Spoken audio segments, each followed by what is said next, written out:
Hello दोस्तों, स्वागत है आपका एक नई वीडियो में। तो दोस्तों आज मैं आपको सिखाने वाला हूँ 12 अखाड़े की अगली सीरीज। यानी पिछली वीडियो में हमने सीखा था कि गांव में जितनी भी मात्राएं लग सकती हैं उनको इंग्लिश में कैसे लिखा जाता है, एग्जाम्पल के साथ हमने आपको सिखाया था। तो अगर आपने उस वीडियो को नहीं देखा है तो वो वीडियो जाके देखिएगा।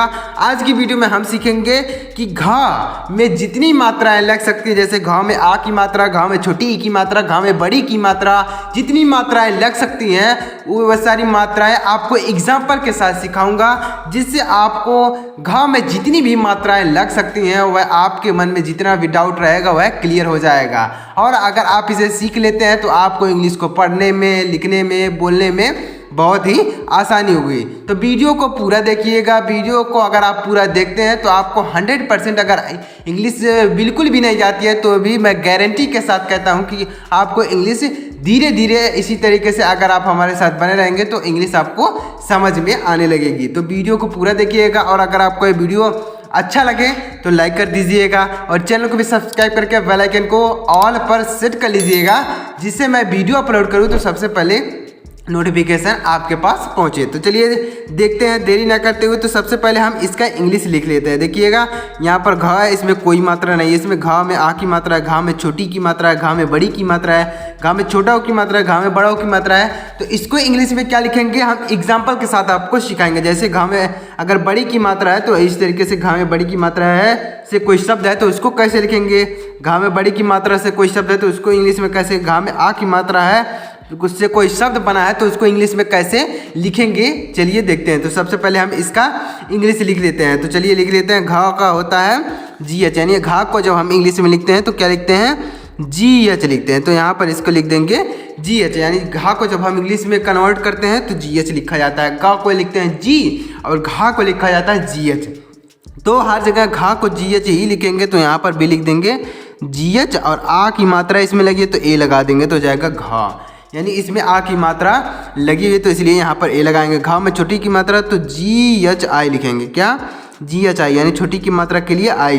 और घ में बड़ी की मात्रा तो GHEE लिखेंगे। क्या, GHEE, यानी बड़ी की मात्रा के लिए डबल ई। तो अगर घ में बड़ी की मात्रा लगानी हो, कोई शब्द लिखा हुआ है उसमें अगर बड़ी की मात्रा है तो GHEE आपको लिखना होगा। अगर आप इस तरीके से सीखते हैं आपको 100% इंग्लिश समझ में आने लगेगी। जैसे मान लीजिए आपको कोई चीज़ लिखना है तो देखिए, जैसे मान लीजिए आपको घ में आ की मात्रा का ऐसे से कोई शब्द है, जैसे लिखा हुआ है घायल। क्या लिखा हुआ है, घायल, उसमें घ में आ की मात्रा लगी है। तो इसका इंग्लिश आपको जब पता रहेगा, जब आप सीखेंगे इसी तरीके से तो आपको यह पता रहेगा कि इसका इंग्लिश यही होता है, GHA होता है। तो आप सीधा इसका इंग्लिश लिख देंगे GHA लिख देंगे और या का हो जाएगा वाई, ए लगा देंगे, ल का हो जाएगा यल, हो जाएगा घायल। यानी जब आप सीधे इसका इंग्लिश सीख लिए रहेंगे, घ में जितनी मात्रा लग सकती है, चाहे छोटाओं की मात्रा, बड़ाओं की मात्रा, कोई भी मात्रा लगी हो, तो अगर आप इसे सीख लेंगे तो आपको बहुत ही बेनिफिट मिलने वाला है इंग्लिश को पढ़ने में। जैसे मान लीजिए लिखा हुआ है घिया। क्या लिखा हुआ है, घिया।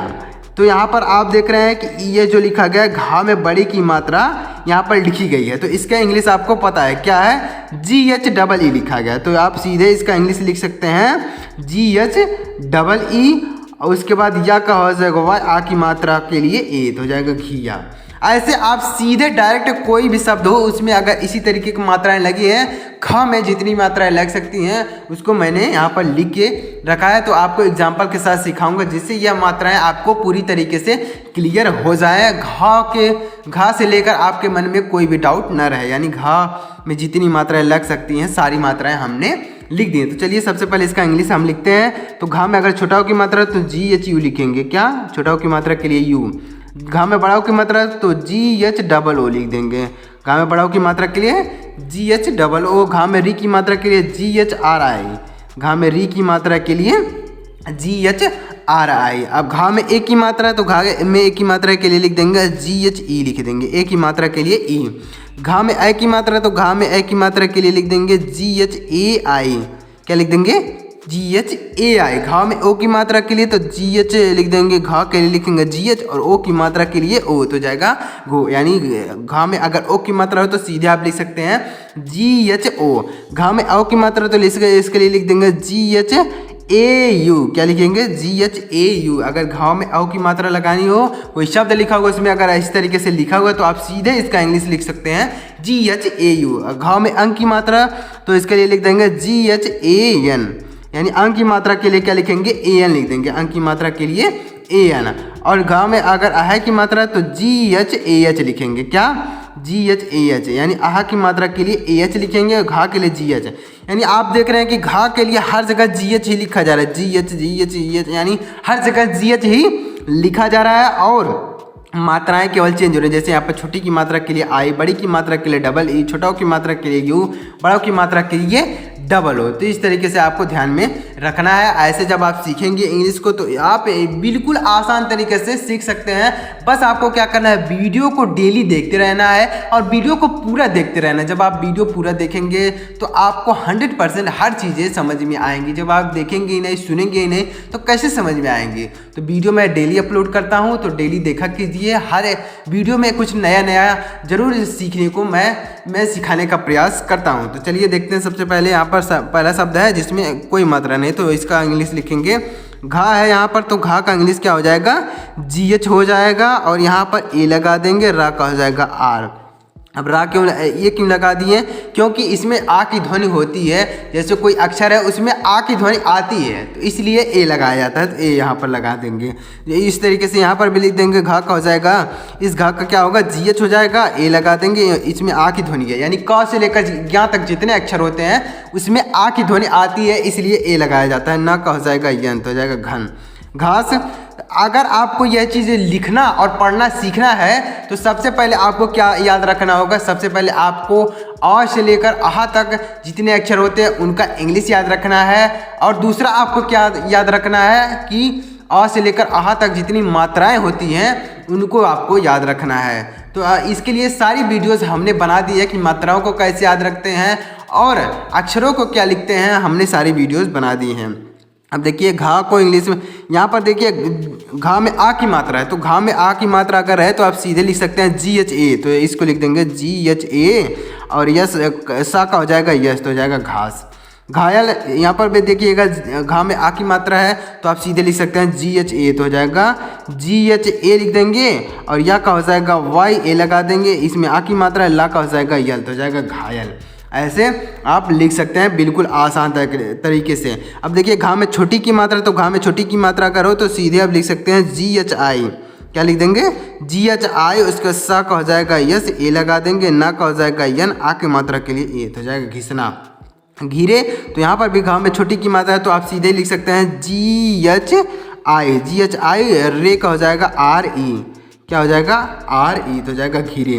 घिया यानी घा में बड़ी की मात्रा, तो घा में बड़ी की मात्रा के लिए आप सीधे लिख सकते हैं GHEE, क्या लिखेंगे GHEE। घा में बड़ी की मात्रा के लिए GHEE, उसके बाद या, तो या का हो जाएगा YA, तो हो जाएगा घिया। घिराव। तो घा में अगर बड़ी की मात्रा तो आप सीधे लिखेंगे GHEE, रा का हो जाएगा RA, वा का हो जाएगा वी, तो हो जाएगा घिराव। ऐसे आप जब सीखेंगे इंग्लिश को तो बिल्कुल आसान तरीके से आप सीख सकते हैं। बस आपको क्या ध्यान में रखना है कि मात्राओं को और अक्षरों को आपको इंग्लिश में सबसे पहले लिखना और पढ़ना सीखना होगा। तो जब आप यह चीज़ सीखे रहेंगे तो वही चीज़ मैं आपको सिखा रहा हूँ यहाँ पर, ये मात्राएं तो ही आपको सिखा रहा हूँ। जैसे घा में जितनी मात्राएं लग सकती हैं, आ से लेकर आह तक जितनी मात्राएं होती है सारी मात्राओं को हमने यहाँ पर आपको लिख के रख दिया, आपको बस सिखा रहा हूँ। तो बस आपके वीडियो को पूरा देखना है, ध्यान से देखना है। जब आप ऐसे देखेंगे तो आप 100% इंग्लिश को पढ़ पाएंगे। घा में अगर छोटाओं की मात्रा, तो घा में छोटाओं की मात्रा अगर हो तो GHU लिखेंगे, क्या GHU। घा में छोटाओं की मात्रा के लिए GHU, उसके बाद माँ का हो जाएगा MA और वा का हो जाएगा वी, हो जाएगा घुमाओ। घुटना। तो घा में छोटाओं की मात्रा इसके लिए लिख देंगे GHU, टा का हो जाएगा TA, ना का हो जाएगा NA, तो हो जाएगा घुटना। घा में अगर बड़ाओं की मात्रा हो तो आप सीधे लिख सकते हैं GHOO, क्या लिखेंगे GHOO, माँ का हो जाएगा MA और ना का हो जाएगा NA, तो हो जाएगा घूमना। घा में बड़ाओं की मात्रा तो आप सीधे लिखेंगे, जैसे यहाँ पर लिखे वैसे सीधे लिखेंगे GHOO और रा का हो जाएगा RA, ना का हो जाएगा NA, तो हो जाएगा घूरना। इस तरीके से आपको लिखना है। अगला शब्द देखिएगा, घा में अगर री की मात्रा लगी तो क्या लिखेंगे, घा में री की मात्रा हो तो GHRI लिखेंगे, क्या GHRI, आड़ा का हो जाएगा यन, आ की मात्रा के लिए ए तो हो जाएगा घृणा। घामेरी की मात्रा तो आप सीधे GHRI, घामेरी की मात्रा तो का हो जाएगा टी तो हो जाएगा घृत। घेरा, घा में ए की मात्रा तो GHE लिखेंगे, क्या GHE, रा का हो जाएगा RA तो हो जाएगा घेरा। घा में ए की मात्रा तो GHE लिखेंगे, GHE, ता का हो जाएगा TA तो हो जाएगा घेता। ऐसे आपको इंग्लिश को समझना होगा। अगर आपको यह चीज़ नहीं समझ में आता है तो आप वीडियो डेली देखा कीजिए, और रेगुलर अगर कोई चीज़ आप करते हैं, जैसे आप पढ़ना ही नहीं, कोई भी काम अगर आप सीखना चाहते हैं तो अगर आप लगातार बने रहते हैं तो आपको वही चीज़ें समझ में आने लगती हैं। और जब आप लगातार नहीं बने रहेंगे तो कैसे समझ में आएंगी। तो आप कोई भी चीज़ हो, पढ़ाई ही नहीं, पढ़ाई की बात मैं नहीं कर रहा हूँ, कोई भी चीज़ आप करना चाहते हैं तो आप अब उस काम को रेगुलर कीजिए। चाहे आप पढ़ना चाहते हैं तो आप पढ़ना डेली काम कीजिए, पढ़िए, डेली वीडियो देखिए, डेली लिखिए, डेली सीखिए, तो आप 100% उस काम में सफल ज़रूर होंगे। और अगर आप एक दिन करेंगे, एक दिन नहीं करेंगे तो आप उस काम में सफल बिल्कुल नहीं हो पाएंगे। तो लगातार आप काम करते रहिए। घोड़ा, तो घा में ओ की मात्रा के लिए हम लिख देंगे GHO लिखेंगे, क्या GHO, इसका इंग्लिश हो जाएगा, और डा का हो जाएगा डी, आ की मात्रा के लिए ए तो हो जाएगा घोड़ा। घा में ओ की मात्रा के लिए GHO लिखेंगे, र का हो जाएगा आर तो हो जाएगा घौर।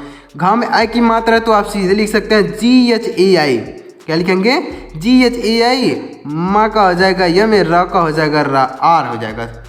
घा में आई की मात्रा के लिए GHAI, घा में आई की मात्रा के लिए GHAI, र का हो जाएगा RA, व का हो जाएगा वी हो जाएगा। इस तरीके से मेन मकसद हमारा क्या है, मात्राओं को सीखना। आपको इन शब्दों पर ध्यान नहीं देना है। आप सोच रहे होंगे यह शब्द कहाँ होता है, यह शब्द क्या कहाँ पर होता है, तो आपको इन पर ध्यान नहीं देना है। मैं इसलिए लिख दिया हूँ ताकि आपको मैं मात्राओं को समझा सकूँ कि मात्राएं कैसे लिखी जाती हैं। इंग्लिश में आपको आसान तरीके से समझा रहा हूँ। अब देखिए, घा में औ की मात्रा तो इसका इंग्लिश आपको लिखना होगा GHAU, माँ का हो जाएगा यम, आ की मात्रा के लिए ए तो हो जाएगा घौमा। घा में औ की मात्रा तो GHAU, इसका इंग्लिश होगा GHAU। ऊपर हमने सारी चीज़ें लिख दी हैं, यहाँ पर देख सकते हैं। जैसे घा में औ की मात्रा तो GHAU हमने ऊपर पहले आपको सिखा दिया है, उसके बाद यहाँ पर सारी चीज़ें लिख रहे हैं। तो वही एग्जाम्पल हमने लिख लिया है, जिसमें औ की मात्रा हो, अंक की मात्रा हो, आई की मात्रा हो, ओ की मात्रा हो, वही एग्जाम्पल हमने यहाँ पर लिया है। बा का हो जाएगा बी, आ की मात्रा के लिए ए। घंटी, तो यहाँ पर घा में अंक की मात्रा तो GHAN लिखेंगे, क्या GHAN, इसका सीधे इंग्लिश से लिख सकते हैं GHAN। टा का हो जाएगा टी, और बड़ी की मात्रा के लिए आप डबल ई भी लिख सकते हैं, आई भी लिख सकते हैं। यहाँ पर भी घा में अंक की मात्रा तो GHAN लिखेंगे, उसके बाद टा का हो जाएगा टी, आ की मात्रा के लिए ए। घा का हो जाएगा GHA, रा का हो जाएगा आर हो जाएगा घंटा घर। तो इस तरीके से आपको ध्यान में रखना है। यानी घा में अगर अंक की मात्रा है तो GHAN लिखना है, क्या GHAN। अब देखिएगा यहाँ पर क्या है, घा में अगर अह की मात्रा, घा में अगर अह की मात्रा तो GHAH लिखेंगे, क्या GHA। तो कैसे लिखेंगे, सा का हो जाएगा यस ए, और घा में अगर अह की मात्रा है तो GHAH। तो इस तरीके से बा में देखिएगा, इसको कैसे लिखेंगे, बा का हो जाएगा BA, और घा में अह की मात्रा तो GHAH लिख देंगे, GHAH तो हो जाएगा इस तरीके से। यानी मेन मकसद हम लोग का क्या था कि अगर कोई मात्रा घा में ना लगी हो तो कैसे लिखेंगे, और आ की मात्रा लगी हो तो कैसे लिखेंगे, अगर छोटी की मात्रा लगी हो तो कैसे लिखेंगे, बड़ी की मात्रा लगी हो तो कैसे लिखेंगे। यानी 12 खाड़ी को मैं आपको सिखा रहा हूँ, एक एक करके सारी 12 खाड़ी आपको क्लियर हो जाएंगी। का मैंने सिखा दिया, खा का सिखा दिया, गा का सिखा दिया, अब यहाँ पर घा का आपको सिखा रहा हूँ कि कैसे मात्राओं को लगाया जाता है। तो अगर आप इसे सीख लेते हैं तो आपको इंग्लिश को पढ़ना और लिखना बहुत ही आसान हो जाएगा। तो वीडियो अगर आपको पसंद आया हो, इस वीडियो से कुछ सीखने को मिला हो, तो प्लीज़ वीडियो को एक लाइक करिएगा, और चैनल को भी सब्सक्राइब करके बेल आइकन को ऑल पर सेट कर लीजिएगा, जिससे मैं वीडियो अपलोड करूँ तो सबसे पहले आपको नोटिफिकेशन पहुँच जाए। तो चलिए मिलते हैं अगली वीडियो में, तब तक के लिए जय हिंद, वंदे मातरम।